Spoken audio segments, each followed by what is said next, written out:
minamahal kong kababayan, ito po ang inyong lingkod, Governor Presby Velasco.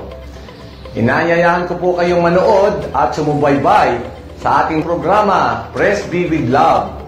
Kasama ko po dito si Speaker Lord Alan Velasco, dito sa Marinduque News Network, Lucky 7 Channel 3, Radyo Kamalindig at Radyo Natin Buwak. Atin pong tatalakayin at bibigyan linaw ang mga isyong napapanahon kaugnay po sa ating mahal na lalawigang Marinduque. Maaari po kayo magpadala ng inyong mga katanungan at suwestyon sa aking official FB page, Governor Presby Velasco, Province of Marinduque, o tumawag o mag-text sa telepono 0930-510-2411. Patuloy po tayo mag-ingat mga kababayan at manalangin po tayo na sama-sama nating malampasan itong krisis at pandemyang ito. Pagpalain po kayo ng ating Panginoon. Praise be with you.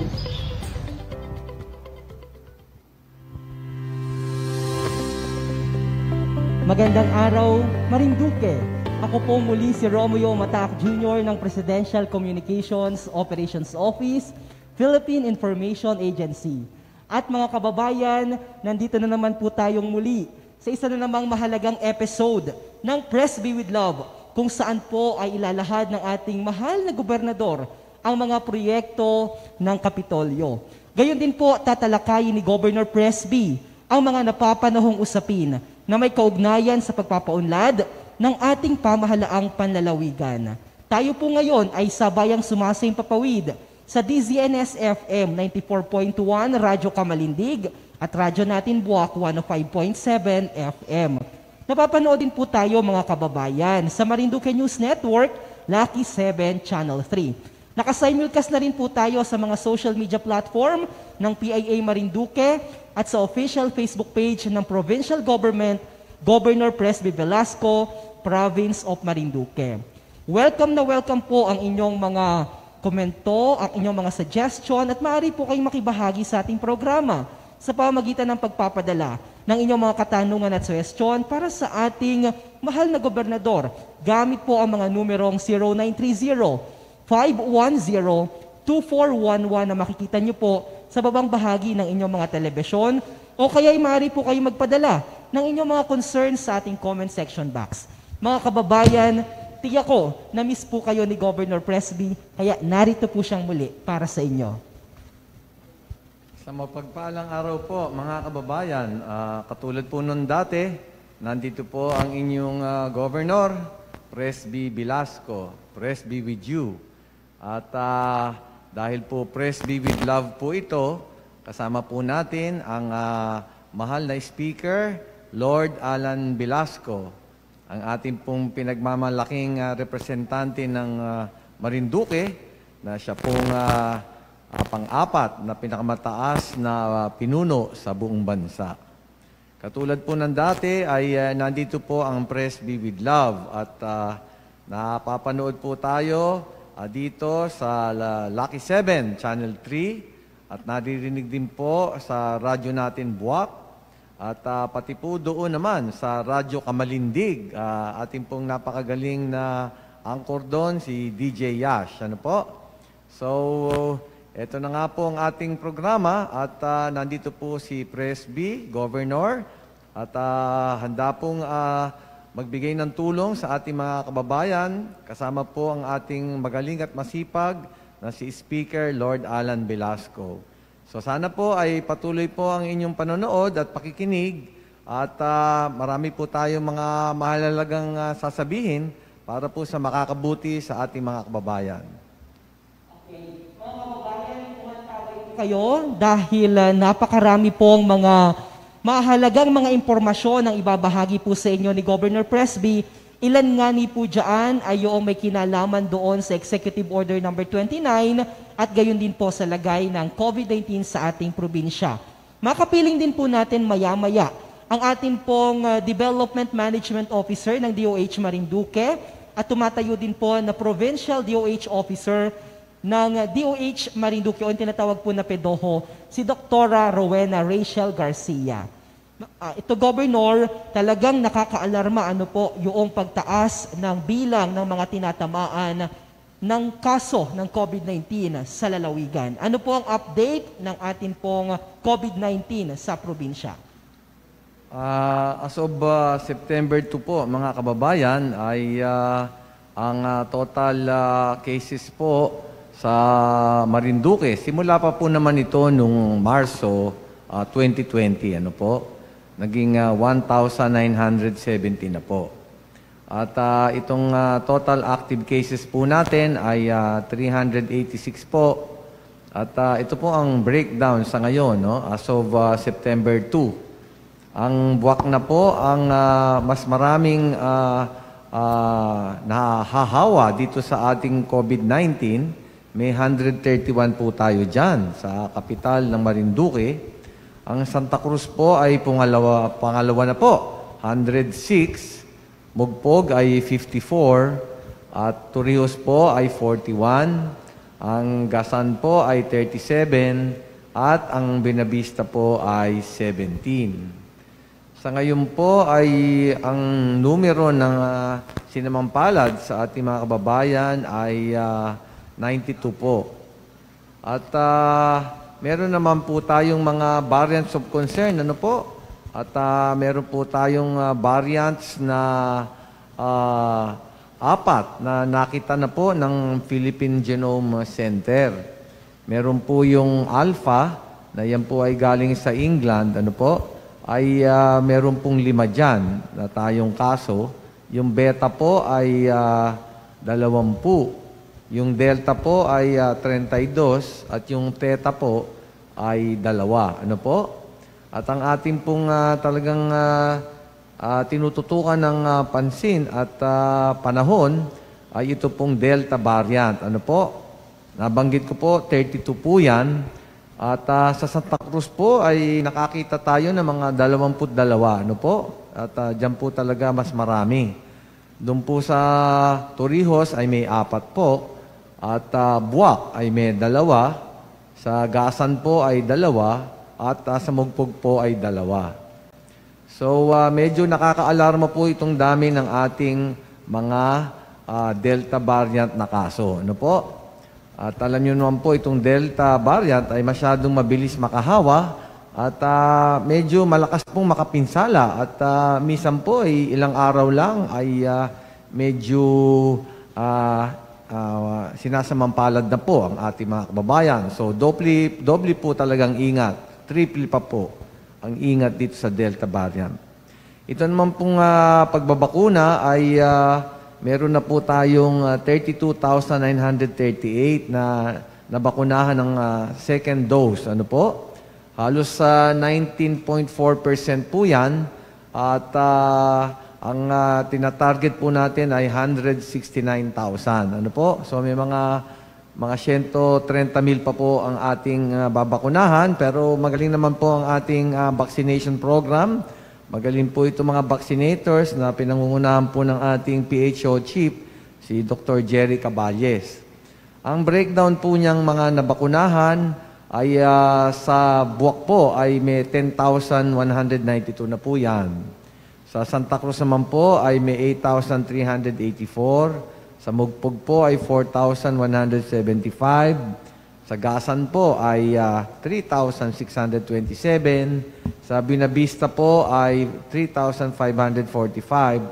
At sa Torrijos po, 3,015. At ito naman po ang breakdown ng mga vaccines na na-receive na po natin galing po sa DOH at sa NTF sa pangunguna po ni Secretary Charlie Galvez.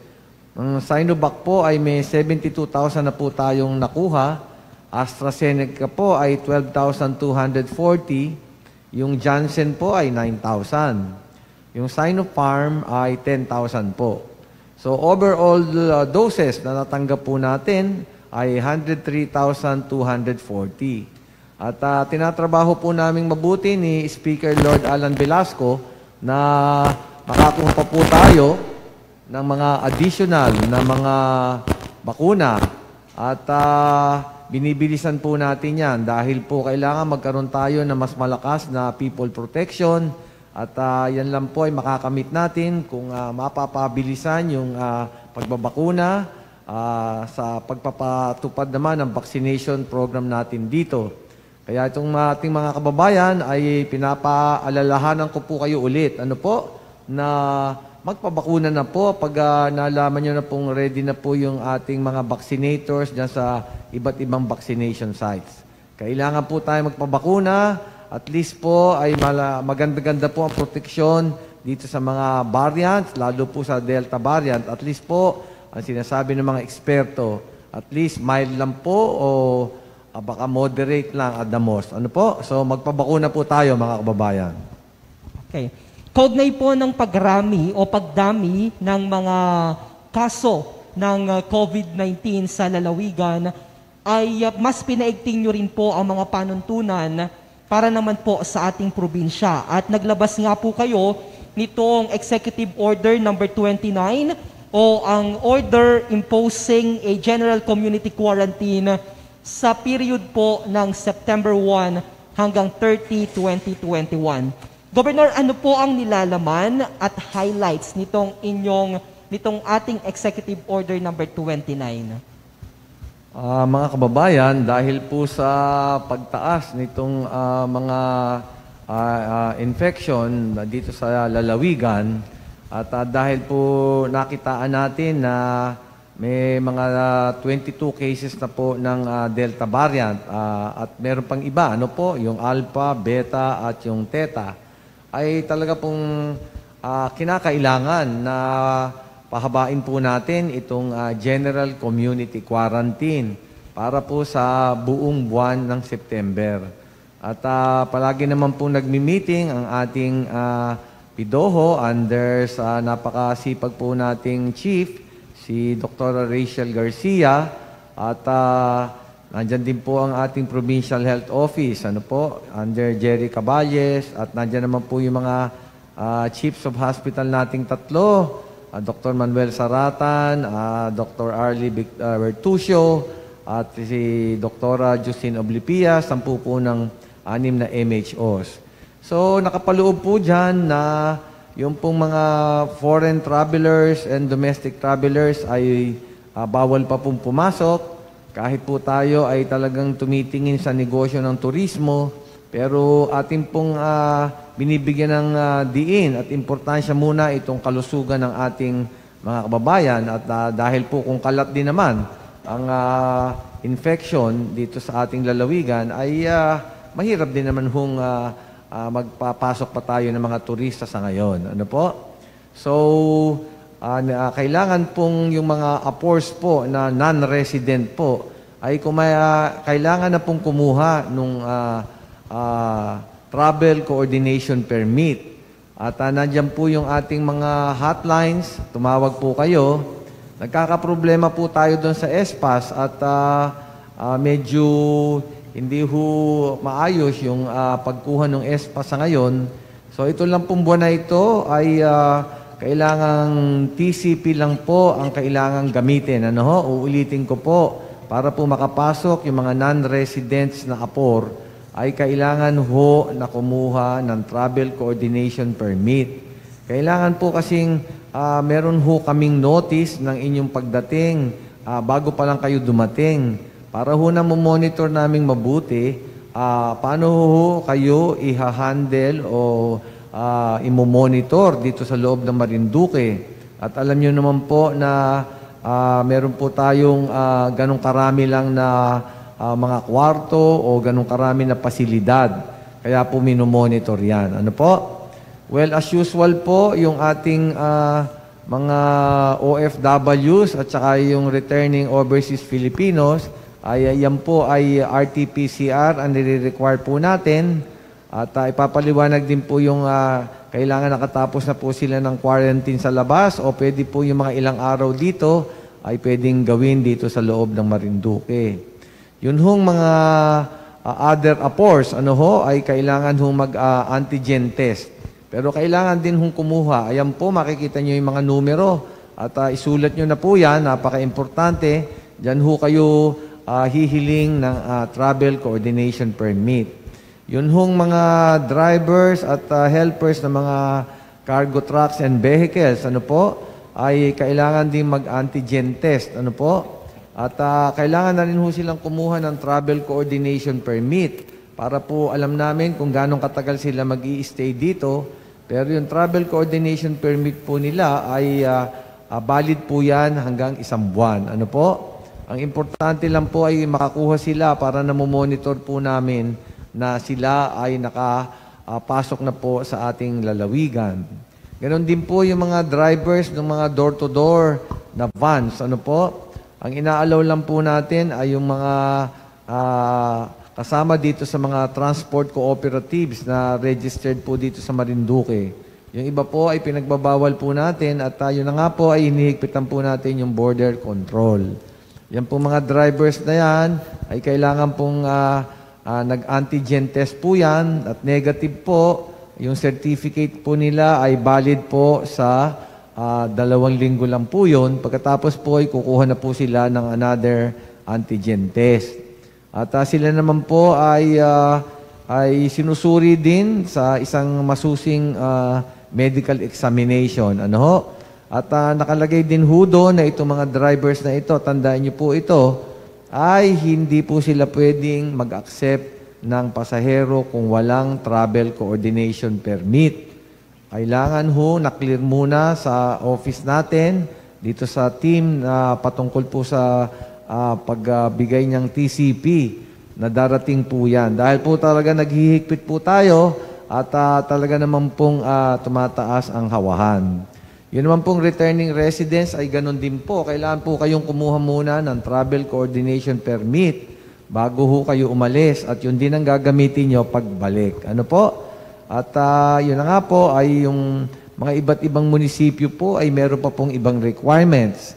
Dito po sa mga residents natin, katulad po dito sa Buwak, ay kailangan po kayong kumuha ng barangay coordinating permit bago ho namin kayo bibigyan ng travel coordination permit dito po sa Kapitolyo. No ho? At yan po ay kasama doon sa isang executive order ni Mayor Army Carion. At yan po ay ating siya pinapatupad at dahil po meron silang pinalabas na ganyan. So titignan nyo po yung mga executive order na nilalabas nitong ating mga municipal governments at kayo po ay kailangan sumunod dyan. So GCQ pa rin ho, wala pa rin ho tayong social gatherings, ano po? At yung mga birthdays, weddings po, at yung mga ibang parties ay bawal pa po sa ngayon. Yun naman pong mass gathering sa medical activities, po yung pagbabakuna, allowed po yun. Yung pong government activities or programs, ay pwede rin po yun. At saka yung pong sa humanitarian activities, allowed din po yun. As usual po, yung ating mga masses po o mga religious gatherings, 30% lang po ng venue capacity.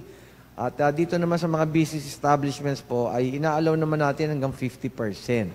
Of course, ang pinaka-importante po dito ay inauthorize po natin yung barangay officials na mag-inspeksyon ng bahay-bahay para po malaman kung sino po yung may simptomas. Ano po? At ayon po dun sa kay Yusek Epidencing ng DILG po, ay later on ay magmamass testing po tayo with the use of the rapid antigen test na ipoprovide po ng DOH o ng national government o IATF. At pag meron po dong mga simptomas ay kailangan na po nating ilagay sa isolation area para po makunan din ng RT-PCR test at malaman po ano talaga ang kondisyon ng ating mga kababayan.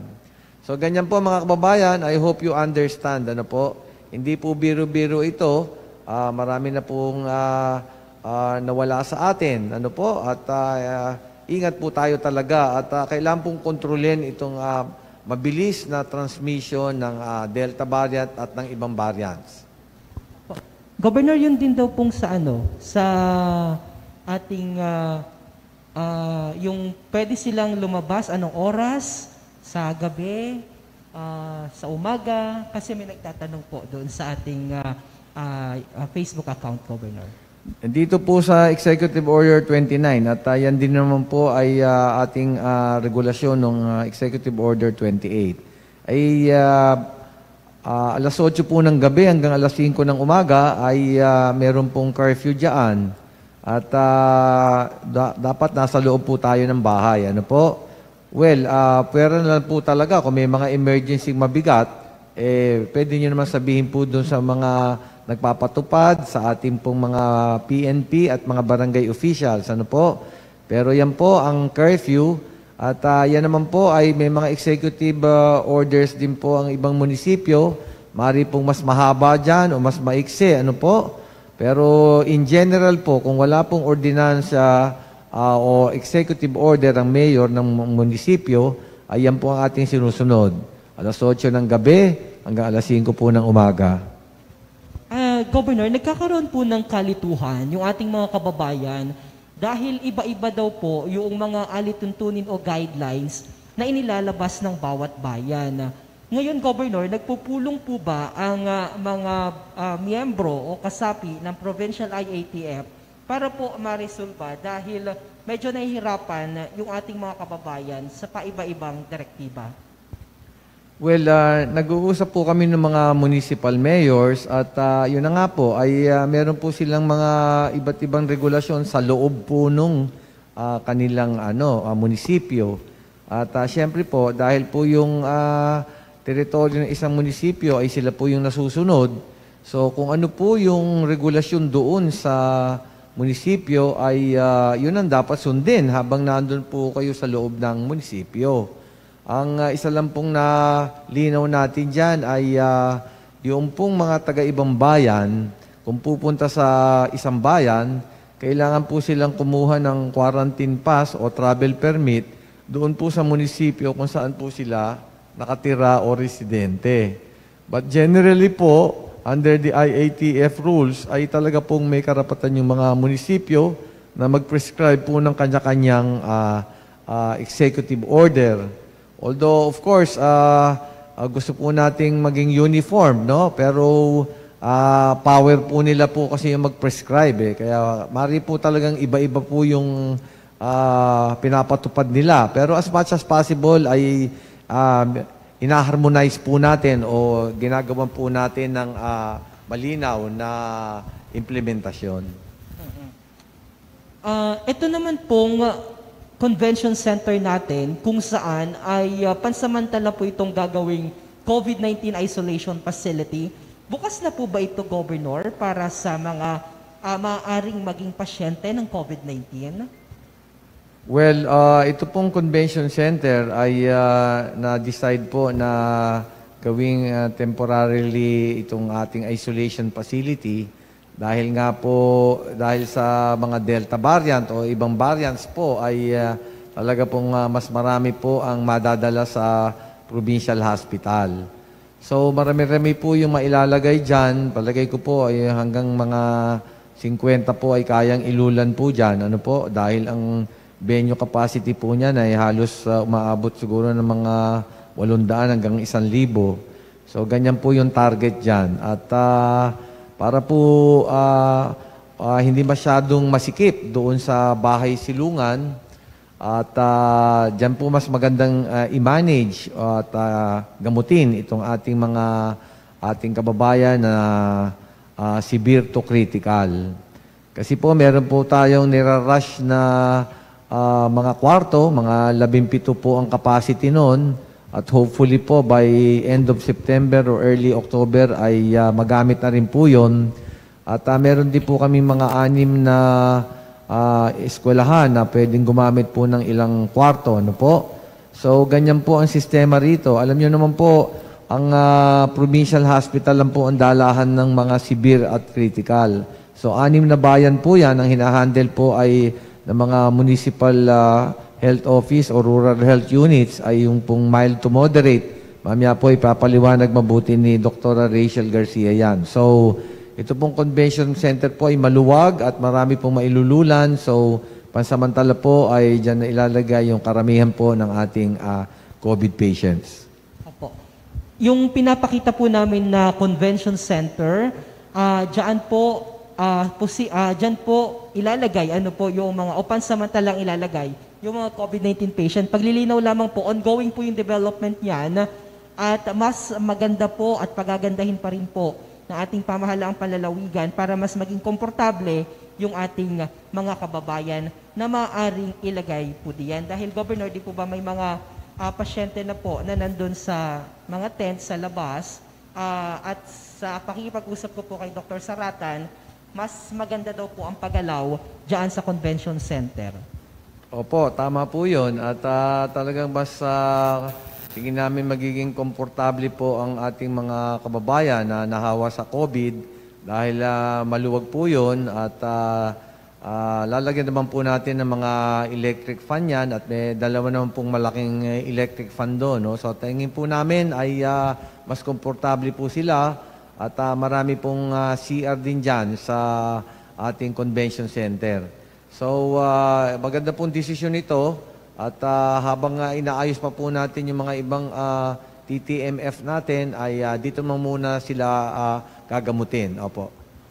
At kamakailan nga ni po ay nagsagawa po ng turnover ceremony ng mga medical supplies at equipment.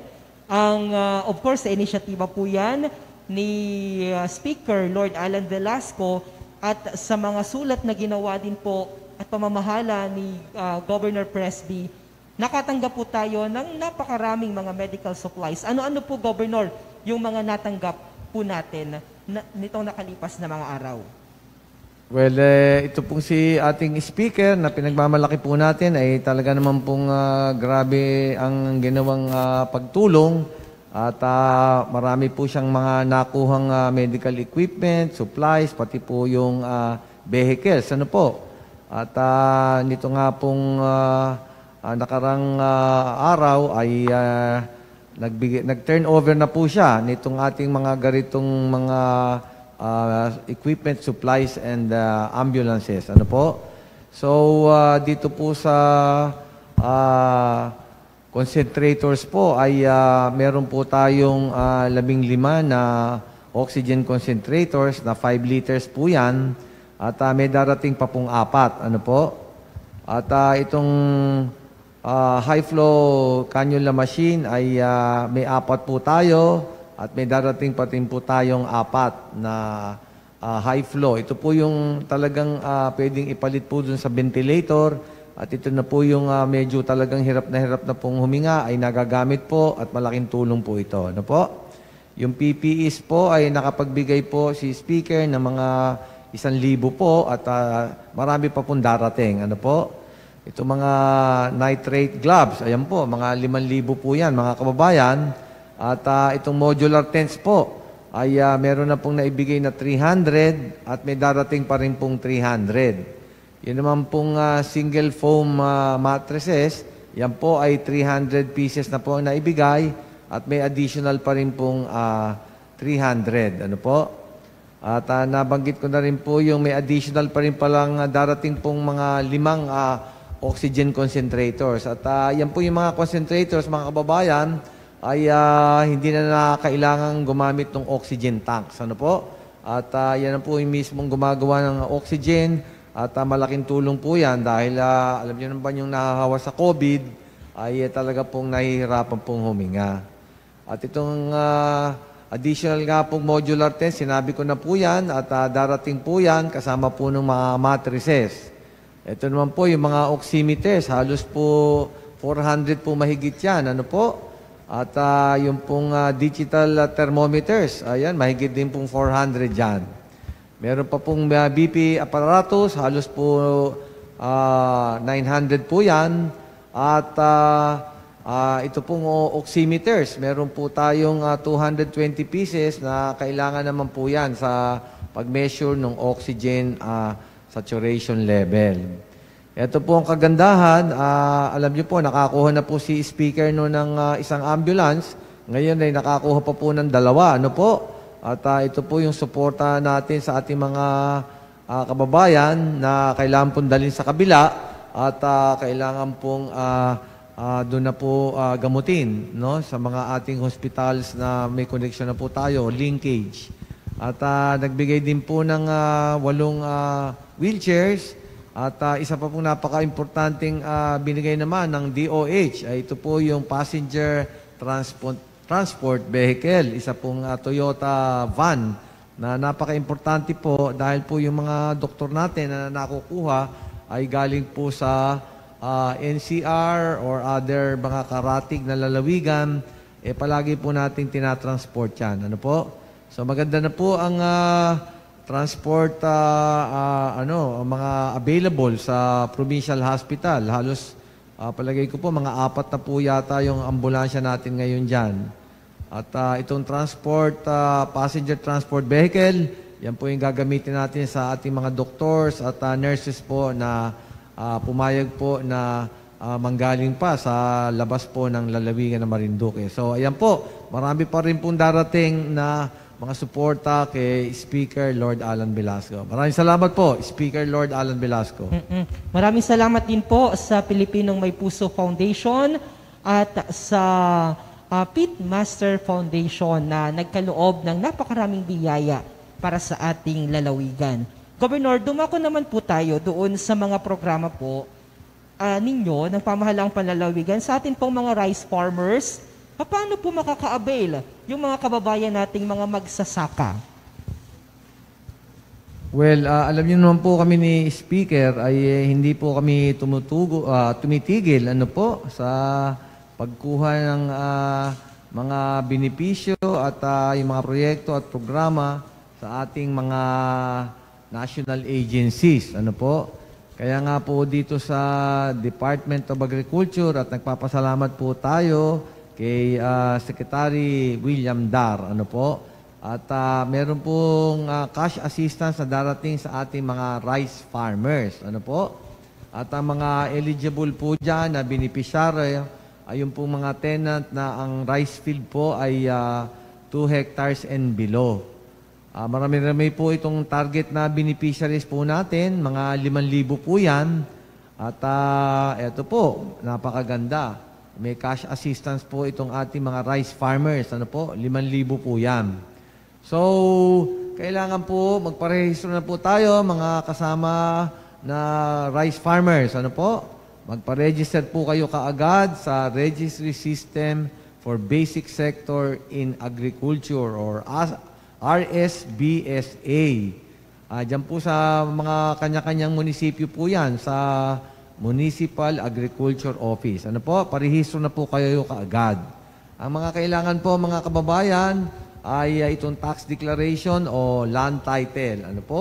Magdala ng ID picture at saka isang valid na government ID at saka yung application form ay pirmahan nyo po at i-accomplish.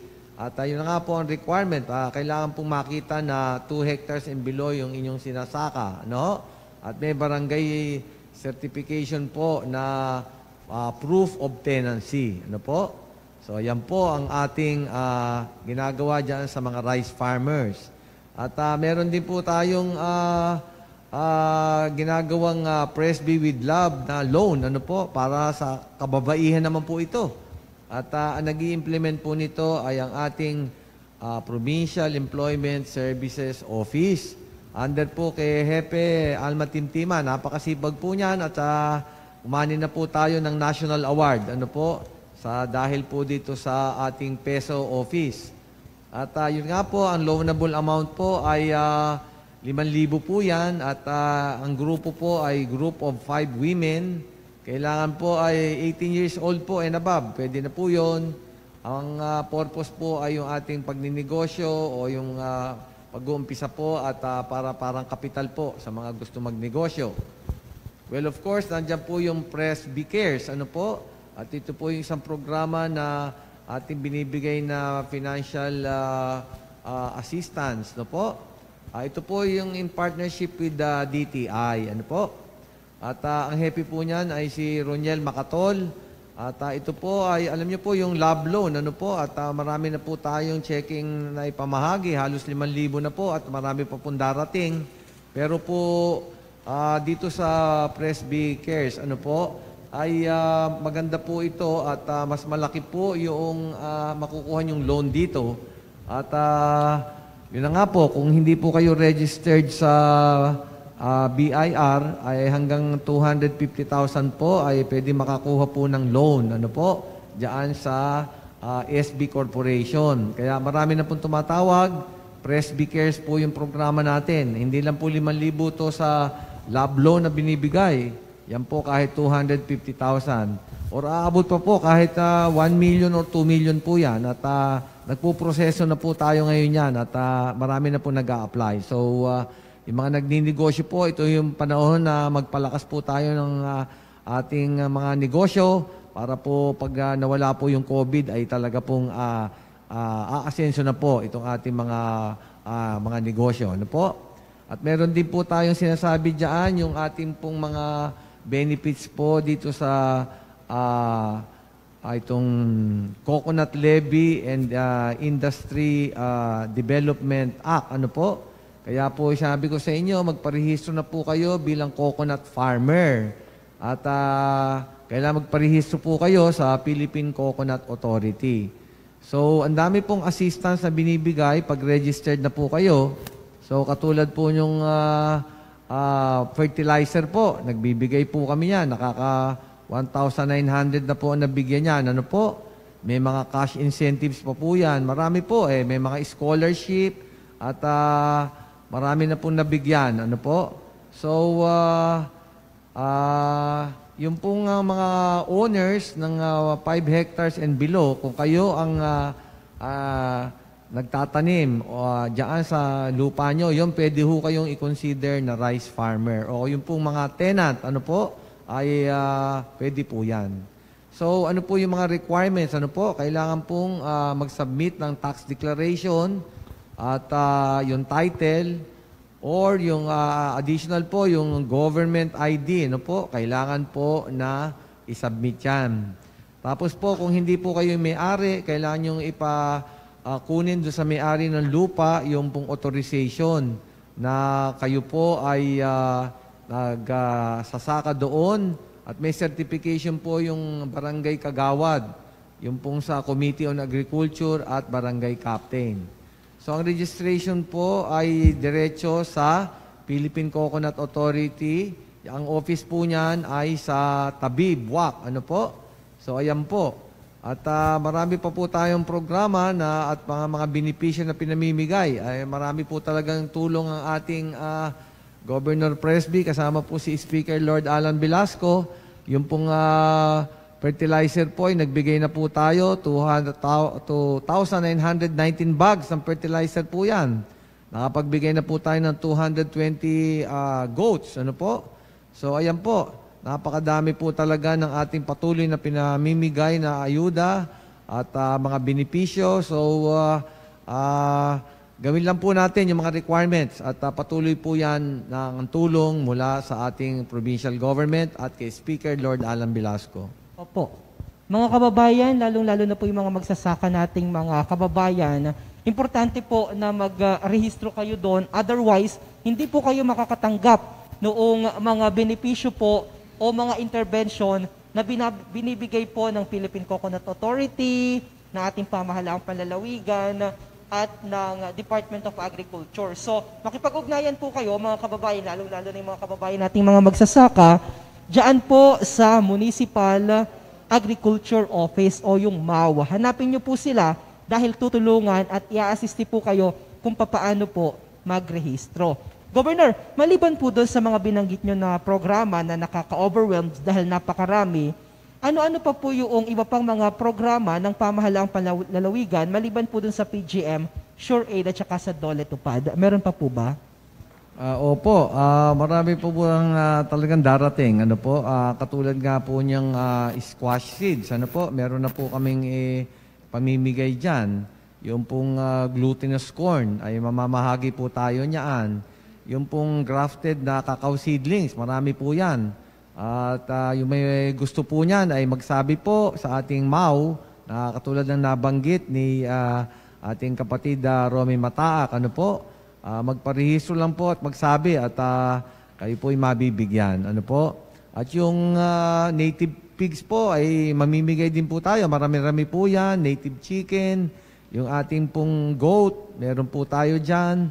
At inaayos na rin po yung procurement ng baka at kalabaw. Ano po? So, tuloy-tuloy po ito. At ang mas maganda po, mga kababayan, malapit na po nang dumating yung ating Dolly Tupad na naman. So, halos 22,000 na po ang nabigyan nitong Dolly Tupad. Ano po?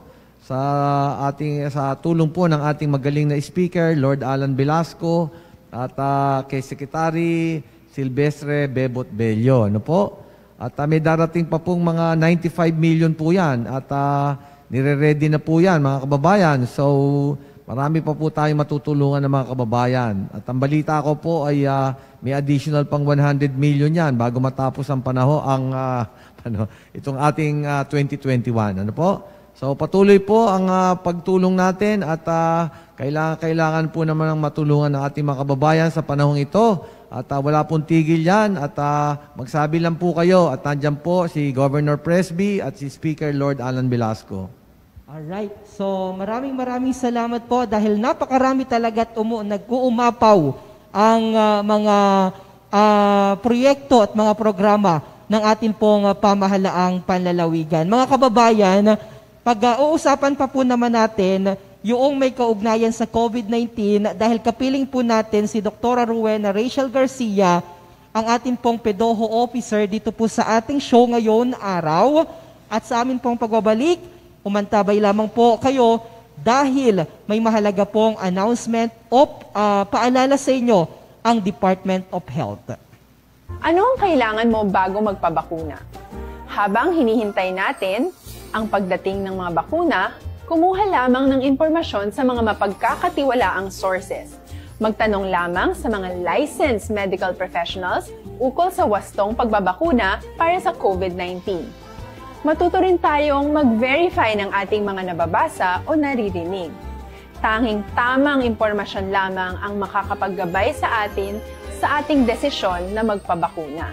Ang inyong health history ay mahalaga din sa pagtukoy kung dapat ka bang bakunahan o hindi, kung anong bakuna o angkop sa iyo. Kaya naman, importanteng seryosohin natin ang health screening na ito. Magpakita sa araw ng inyong screening at ideklara ang inyong complete health history, gaya ng allergies o mga risk factors o mga sakit noon. Masusuri ka lamang ng tama ng isang health professional kung ibibigay mo ang mga hinihiling na impormasyon. Kung hindi ka naman sumailalim sa screening, hindi ka maaaring i-book o i-schedule para sa pagpapabakuna. Tara, sa Vida Vaccination! Ano ang kailangang gawin sa araw ng pagbabakuna? Pumunta kayo sa vaccination site kung saan ka nakalista. Huwag kalimutan magsuot ng face mask at face shield.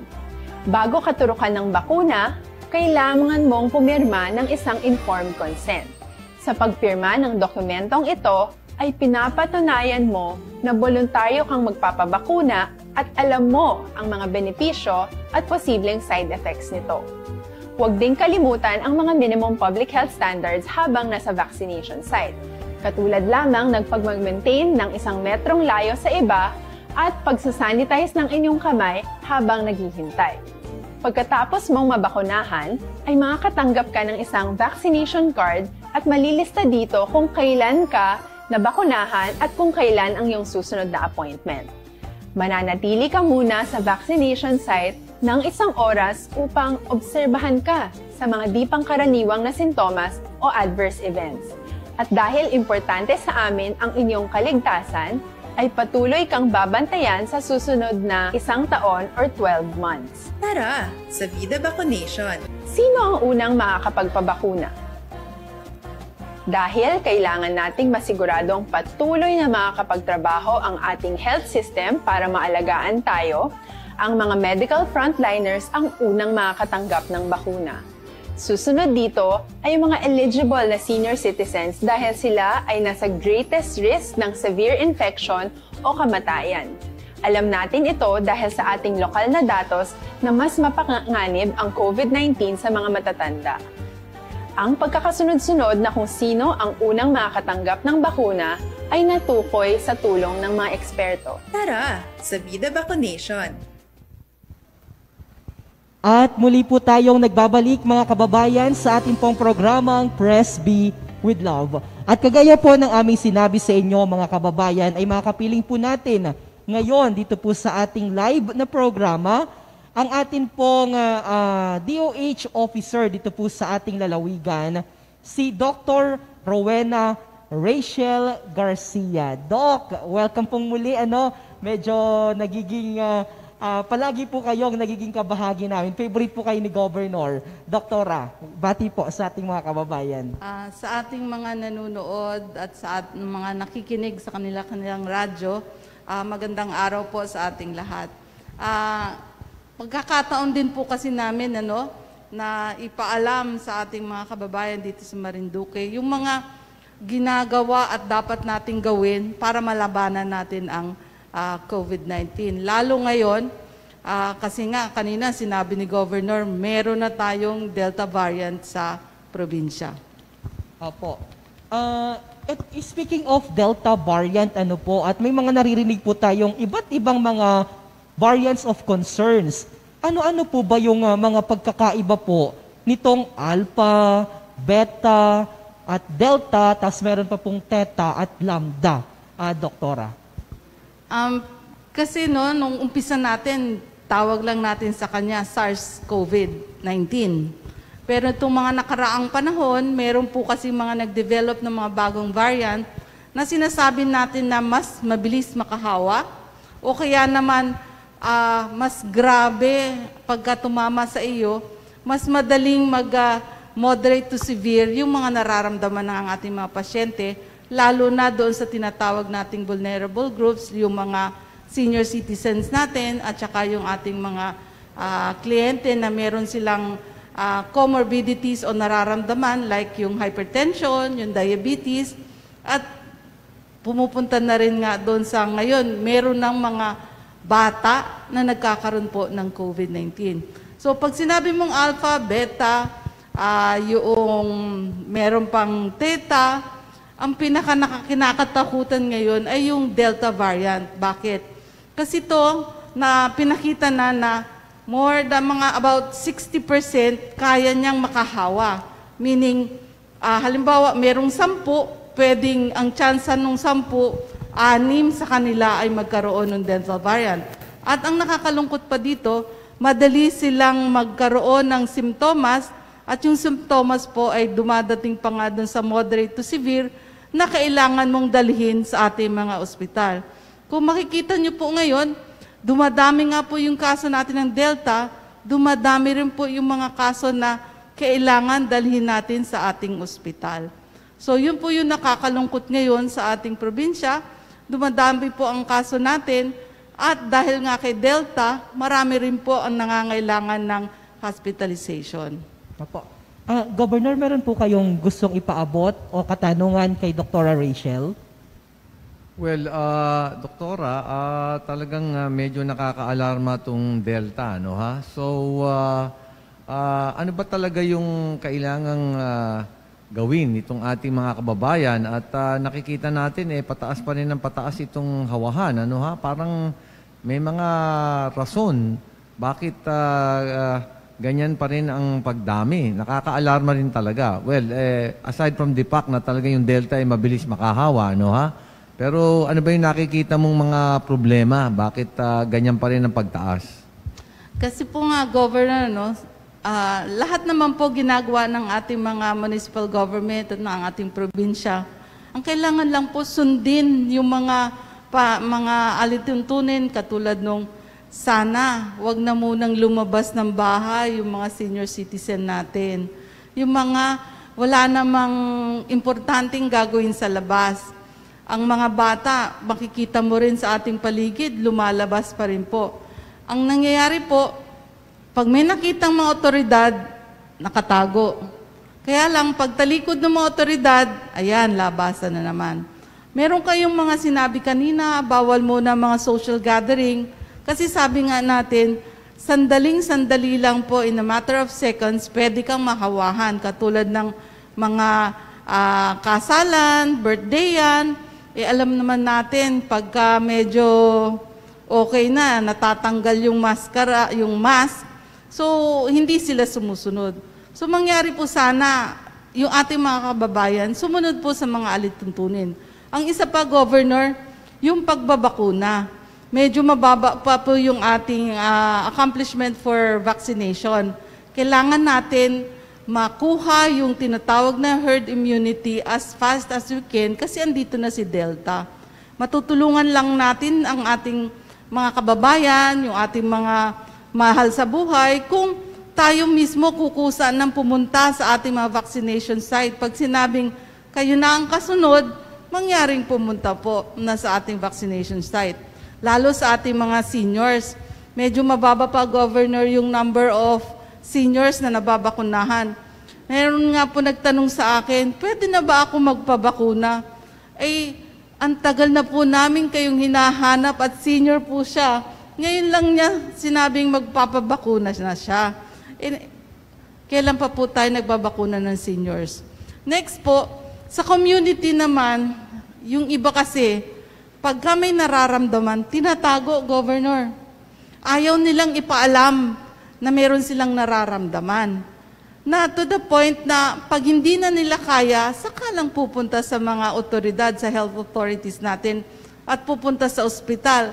Kung kailan pa, grabe na sila, mahirap habulin, na nagre-result ng kanilang pagpanaw. Ayaw natin mamatayan ng pasyente sa ating mga ospital.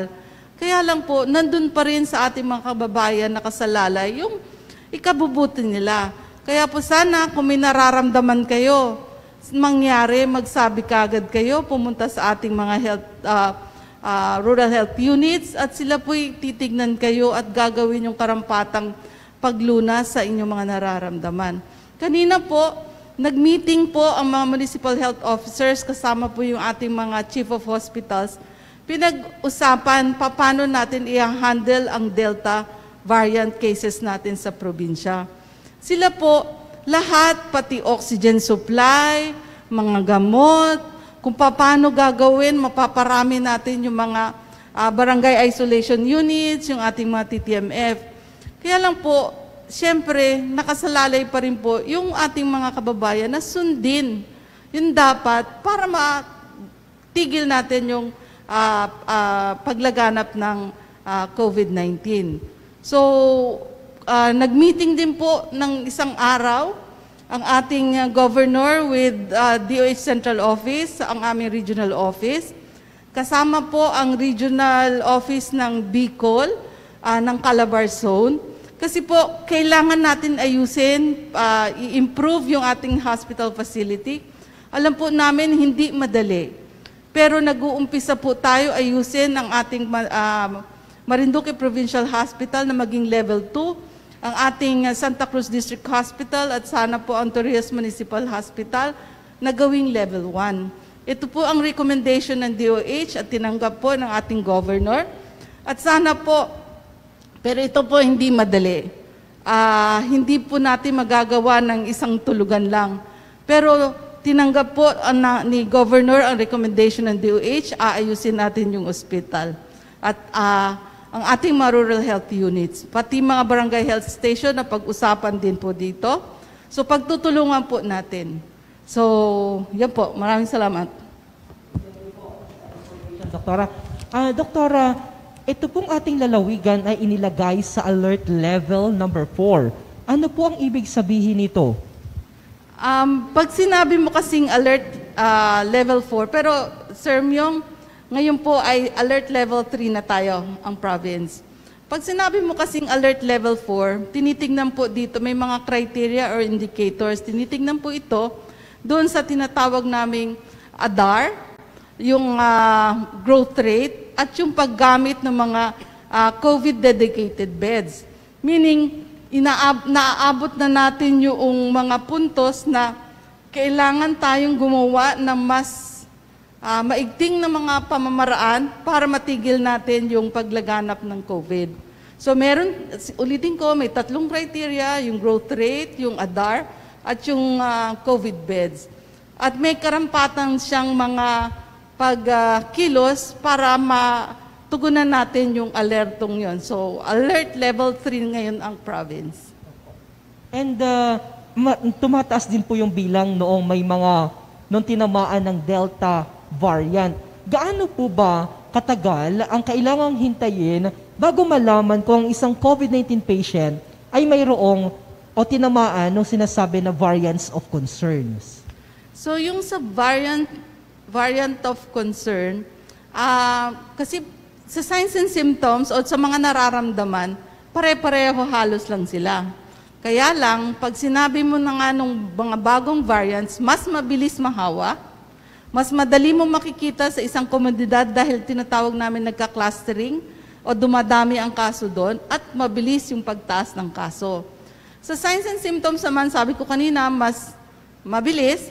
Kaya lang, ulitin ko, si Delta variant, mas madaling mag-moderate to severe ang kaso na kailangan mong na dalhin sa ospital or kailangan ng hospitalization. Kayo, Governor, meron po kayong gustong iparating? Dr. Rachel, na-mention mo yung pagbaba nung status natin from level 4 to level 3. Pero medyo tinitignan ko yung mga resulta na iniintay pa natin at marami-rami pa rin, halos mga mahigit 300 or something. May mention kayong ADAR, di ba? Yung parang average daily attack rate, yung mga ganyan. Pero hindi natin malaman talaga kung ano yung sitwasyon na ilang numero talaga yung infected kung hindi natin makuha kaagad yung mabilis na resulta. So, ang tingin ko ho dyan, kahit na maring iba na ba tayo sa level 3, ang sasabihin ko sa ating mga kababayan ay hindi ho sa akin talaga malaking improvement ito so far kasi nga ho ay alert level 3 pa rin. Kaya ho yung Delta variant ho ay mabilis makahawa. At lagi po nating iisipin na yun nga, lahat ng kausap natin ay carrier. At isipin na rin natin na carrier ng Delta variant. At alam nyo po mga kababayan at matatanong din natin si Dr. Rachel dyan. Tama ho yung kanyang pananaw na yung unvaccinated ho, ang mga 80% ho ang namatay dito sa atin. So talaga ho mga kababayan, itong bakuna ay importante. Magpabakuna na po tayo, lalo po itong mga senior citizen. Halos ho mga 65% pa po ang talagang kailangan bakunahan dito sa ating mga senior citizen. Malayo pa po. Kaya nga po iniisip ko na talagang alam mabuti sa mga ating mga senior citizens sa bawat barangay na talagang nandyan na yung magbabakuna, lumabas na, pumunta na, yung mga barangay officials ho ay sunduin na itong ating mga senior citizens. Tapos ho ay yung mga barangay officials ho ay hinihingan ko po ng tulong na magbandilyo at i-announce po na ayan na po yung magbabakuna, halikan na po at magpabakuna na. At gagawa po ang provincial government ng tulong dyan kung kailangan pong sunduin pa nga po yung ating mga senior citizens at saka yung pong may mga sakit po, may comorbidities, yan din po. Halos mga 60-65% po yan. Kailangan pa rin po yung natitira ay magpabakuna. Po? So ayan po, Dr. Rachel, talagang importante itong pagbabakuna. At palagi naman kaming humihingi sa DOH. Ano ba yung nakikita mong tulong pandarating sa patungkol sa dami ng bakunang darating? Governor, bali po, tinitignan po ngayon kung gaano kabilis tayo magbakuna. Una, sabi kanina, nakapagpadala dito ng 10,000 doses ng Sinopharm at 14,000 na Sinovac. So, tinitingnan po ng DOH nasaan na yung level ng ating paggamit ng bakuna at sunod-sunod po yung pagdating ng ating bakuna. Hindi naman po natin kaagad mabuhos dahil medyo limited pa po yung ating mga vaccination refs. Pero tinitingnan po kada araw ng Department of Health gaano kadami ang nababakunahan natin, ilan pa yung bakuna na meron tayo at Pagka nakikita nilang kaya na ulit magpadala, nagpapadala po ang Department of Health. Sabi po ni Director Baquilod, magdadagdag po ng mga vaccinators sa ating probinsya. Magbibigay po sila ng mga karagdagang pondo para makapag-hire tayo ng nurses at mga midwives. So sana po yung ating mga kasamahan na mga nurses and mga midwives, lumabas po kayo dyan, mga walang ginagawa, tulungan nyo po kaming magbakuna dahil ito po yung isa sa mga magagandang dapat nating bilisan o gawain na dapat nating bilisan para makatulong po na mabawasan natin yung nagkakasakit sa ating bayan dahil sa COVID-19. May naririnig din nga kami, sabi daw, bakit pa ako magpapabakuna, magkakaroon din naman ako ng COVID. So, bakit tayo nga ba nagpapabakuna? Doon sa pagpapabakuna, although ngayon hindi natin mag-guarantee na hindi ka magkakaroon ng COVID-19 pag nabakunahan ka, pero ang sinasabi po sa mga pag-aaral, na kapag ikaw ay naka-complete dose, kung kailangan mo ng 2 doses, hindi ka magkakaroon ng mas grabing sakit kapag ikaw ay tinamaan ng COVID. So sana po, wag natin pakinggan yung mga maling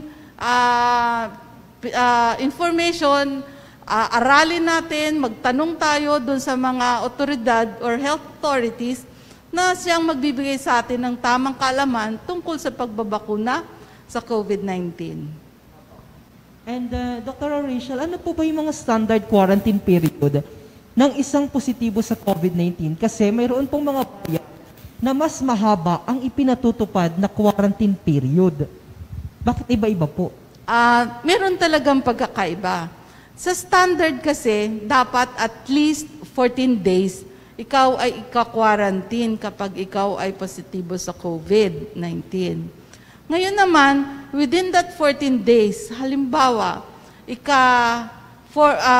11th day ng iyong quarantine, inuubo ka pa rin. Meron ka pa ring sipon o dadayariya ka. Talagang dadagdagan pa ang quarantine mo kasi hindi pa nare-resolve yung mga nararamdaman mo. So ang pamantayan sa pag-quarantine ay depende sa may katawan doon sa paglaban din niya sa COVID-19. So, hindi automatic na sinabing at least 14 days tapos ka na. Titignan ka pa rin ng ating mga health authorities para masigurado nating recovered ka na as COVID-19 patients. Opo. Kapag ang isa po ba ang isang pasyente, doktora, ay nagpositibo sa COVID-19, siya po ba ay automatic na ititest para naman sa genome sequencing para maalaman kung siya ay nagtataglay ng iba't ibang mga variant o isa sa mga variant? Ganito to, Sir Myong. Doon sa patient information na pina-fill upan, hindi lang kasi porque nabigyan, ulit. Bali, para ma-genome sequencing ka muna, kailangan kasi yung sinubmit na specimen at nagresulta ng positive ka sa COVID, tinitignan yung CT threshold. So titignan doon kung mababa, saka lang po ito i-genome sequencing. Kaya lang, para makuha mo yung result ng genome sequencing, kailangan mo ng mga 1 buwan. Alam naman po natin na iisa lang po yung ang gumagawa ng genome sequencing. Beside po dun sa city value, yung po ang tinitignan kung merong mga clustering doon sa barangay na galing yung specimen. But again, hindi po lahat ng ating mga na RT-PCR testing na sinubmit ay i-genome sequencing, Sir Myong. Ayun. So, medyo nagiging challenging para sa ating doktora. Kasi tumataas po dahil sa tagal, talagang dumarami po yung kaso natin sa ng COVID-19 at yung iba hindi rin natin ma-identify pa kung yung mga yon ay posible o po pwede na mapabilang doon sa genome sequencing process. Yes po. So ganito po ang ginawa ng ating governor at pinag-agrihan ng ating mga health authorities from the chief of hospitals at mga municipal health officers at mga mayors nung meeting po nung last Tuesday. Ang sabi natin, dahil ang dami nating Delta variants at 5 bayan na ang merong positive for Delta, pinag-agrihan po dun sa meeting na pinatawag ni Governor na ititreat natin ngayon lahat ng mga kaso natin as Delta variant. Bakit? Magmamatter po kasi dun yung aksyon ng ating mga municipal health officers, ng ating local government units sa pag-aksyon at the community level. So pag sinabi nating Delta variant, kailangan aggressive tayo, i-quarantine, i-isolate yung mga Delta variants natin, at yung mga first, second, and third generation contacts, dapat pong ma-identify. Yun nga po yung minsan din ang nakakalungkot, kasi po yung iba pong mga index natin na cases, hindi sila nagsasabi ng totoo sino yung nakahalubilo nila. Kaya po may nakakalagpas o nakakaalpas na mga dapat maka-quarantine at the same time, ma-RT-PCR swab sila. So, sana po nga yung kooperasyon ng ating mga suspected and probable, tumulong po kayo, wag na kayong magtago o kaya magsabi kayo ng totoo. Hindi naman ito para sa iyo lang, ito'y para sa mga mahal natin sa buhay at yung mga kababayan natin na island province na nga po tayo, hirap na tayong ilipat sa kabila yung mga mahal natin sa buhay. Tumulong po tayo. Hindi po ito kaya ng isa lang, kailangan po natin ng kooperasyon ng lahat. Okay. So, ito pong mga bakuna na dumarating naman po sa atin, paano po ba ito ipinamamahagi sa bawat bayan? Ano po yung distribution ng mga bawat munisipalidad, Doktora? Sa ngayon, pinaprioritize ng ating provincial health officer na bigyan muna yung matataas ang kaso. Kasi kailangan nga po, sabi ko kanina, maging aggressive tayo sa pagbabakuna para malabanan natin yung transmission ng COVID-19. So, bali ngayon, ipaprioritize ang Santa Cruz, no? Ang Municipality of Santa Cruz, at sa kanila po yung maraming kaso, ang Torrijos, pero hindi naman po madedehado yung ibang munisipyo natin. At tuloy-tuloy po ang pagdating ng bakuna sa atin, probinsya. Opo. At sa kasalukuyan, gaano na po karami yung may mga available vaccine pa po ba sa ating lalawigan? Bali ngayon po, ibinabakuna yung Sinovac na 14,000 first dose. Meron na po yung pang second dose at yung Sinopharm na 10,000 doses. Meron pa rin pong natitira na mga pang second doses ng AstraZeneca. Alright. Governor, meron po kayong nais pang ipaabot? Ay pinag-aaralan po namin na kung makakakuha po tayo ng ultra cold storage para po doon sa Pfizer na talaga pong maraming darating, halos 40 million po yan. At kailangan po natin talagang ma-avail yung mga darating na supply. Meron po yung darating na yatang 18 million ng Moderna at Sinovac pa rin, mga 10 million. Yan po itong 4 na buwan na darating. So, wala po kaming tigil, pero alam niyo po itong laban na ito ay talagang kayo lamang ang makakahanap ng solusyon dito. Ano po? Of course, yung bakuna ay malaki ang proteksyon, pero kung pabaya po tayo at hindi sumusunod at talaga pong ayaw tayo magsabi ng simptomas, may tatagalan po pa tayo para matapos itong laban sa COVID-19. So, sumunod po tayo, makisama po tayo at ito naman po ay para sa inyo at marami na po tayong nalagas, iwasan na po natin na marami pang pumanaw. Ano po? So, ganyan lang po, tumulong at matatapos din po natin itong laban na ito. True enough. Dahil po dyan, meron pong mahalagang nais ipaabot sa inyo. Okay. So, Doktora, baka meron pa po kayong mga mahalagang mensahe para sa ating mga kababayan bago tuluyan po namin kayong bitawan sa ating programa ngayong araw. Ganun po ulit, uulitin natin, importante na magpabakuna tayo.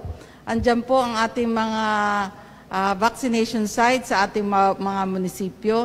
Ang ating mga barangay officials ay hingan natin ng tulong para makarating tayo sa vaccination sites. Sayang po yung pagkakataon na mabigyan tayo ng bakuna. Katulad ng sabi kanina, marami dun sa namamatay, wala po talaga silang bakuna. So, importante pong magpabanguna. Pangalawa, sana po yung mga may nararamdaman ay pumunta sa ating mga rural health units para kayo matignan at mabigyan po kayo ng karampatang pag-aalaga at nang matapos na natin yung inyong mga hinaing, matulungan kayo. Katulad ulit kanina, ulitin ko, nag-usap-usap ang mga municipal health officers paano natin gagawin na magamot o mabigyan ng lunas yung mga nararamdaman ng ating mga kababayan.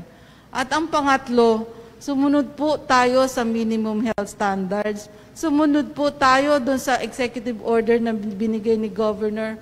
Sumunod po tayo doon sa mga executive order at mga ordinansa na ginawa ng ating mga municipal mayors. Konting tiis po para natin magawa yung dapat para matigil natin ang COVID-19, lalo ang Delta variant na mag-transmit o kumalat sa ating bayan. Again, sa amin ay mag-face mask, mag-face shield, mag-hand washing, dumistansya ng 1 metro at alamin natin yung tamang kaalaman tungkol sa COVID-19. Huwag po tayo makinig doon sa mga false information na nilalaganap ng mga ibang tao. Pumunta tayo sa mga health care workers na nakakaintindi kung ano ang dapat nating malaman. Yun lamang po, magandang araw po sa ating lahat. Once again, thank you so much, Dr. Rachel Garcia, sa palagiang pagbibigay po sa amin ng oras. At kung ang pag-uusapan din lamang po ay ang pag-intindi at pagmamahal sa ating mga kababayan, hindi po matatawaran ang ginagawang sakripisyo din ni Speaker Lord Alan Velasco. At meron po siyang mahalagang mensahe at nais pong ipaabot sa ating mga kababayan. Panuurin po natin ito.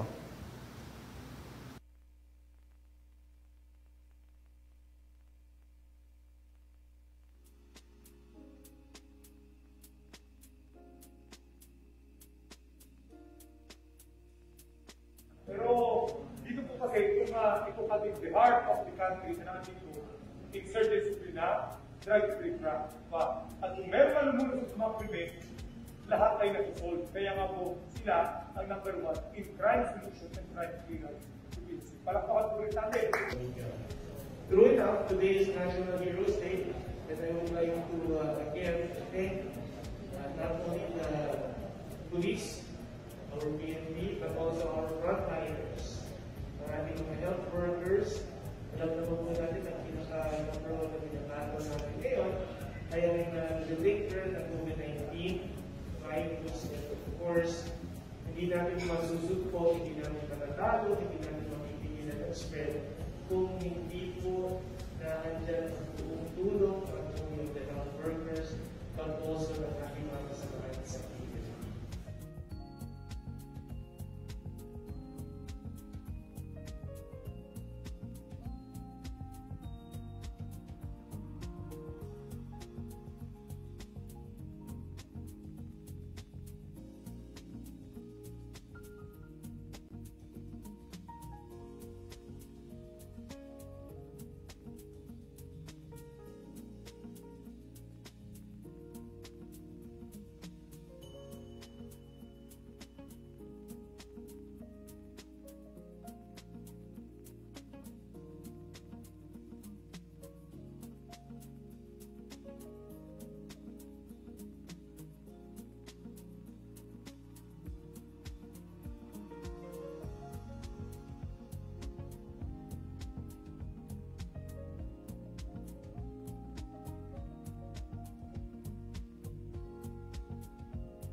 To the fine art of Atty. Carol Pitmaster, nadagdagan po tayo ng 2 ambulansya na. Pakapagalan po tayo.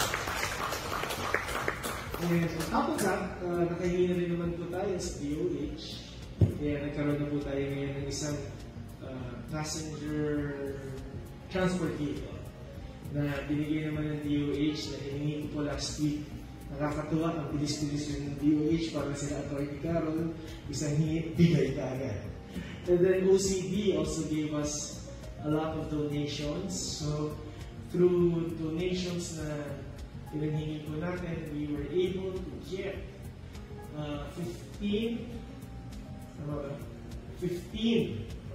20 oxygen concentrators. Nandyan na po siya. 15 5 liters and 10 liters.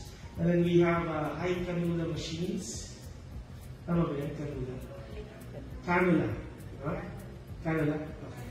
High cannula machines, 8. And then we have PPEs, mga gloves, mga modular tents para sa mga itatay natin mga isolation centers. Totaling 600. Yan, 600 modular tents, 600 mattresses. And also, napag-isipan po namin na to give each and every barangay ang ating mga BHW ng mga oximeters, ng mga thermal scanners, ng mga BP apparatus. And also, we have wheelchairs to them. Pati sila, Attorney Carol, also gave wheelchairs. So, yun nga sinasabi ko, dito po sa laban natin sa pandemya, kinakailangan po talaga magtulong-tulong po tayo lahat. This is the time when everyone must come together to be able to defeat itong COVID-19. Napakahirap. It's really hard. Pero, basta sama-sama tayo, kaya natin matalo ito. So, again, my heartfelt thanks to province, thanks, Pitmaster, sa kanilang mga donations dito po sa province. So again, maraming salamat at isang magandang hapon po. Thank you.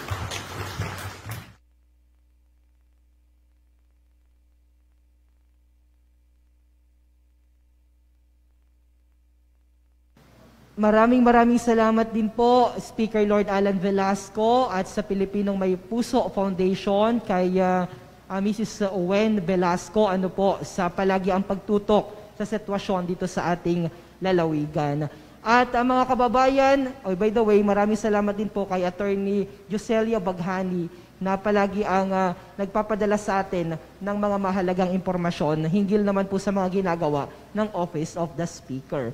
At mga kababayan, dito na po nagtatapos ang ating Press B with Love. Alright, so maraming salamat once again kay Dr. Rowena Rachel Garcia ng Provincial DOH, ang ating Provincial DOH Officer. Sa lahat po ng aming mga nakatuwang naging kabahagi dito sa ating programa, magkakitaan at magkarinigan din po muli tayo sa susunod nating programa sa Press B with Love sa kaparehas na oras sa timpilan. Muli po ako po si Romeo Matac Jr. nagsasabing mabuhay ang Marinduqueño saan mang panig ng mundo. God bless and stay healthy.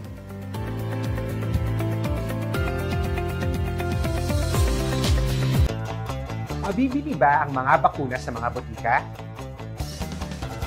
Hindi. Tanging ang mga bakunang nakatapos ng Phase 4 clinical trials ang nabibigyan ng Certificate of Product Registration o CPR at commercial availability.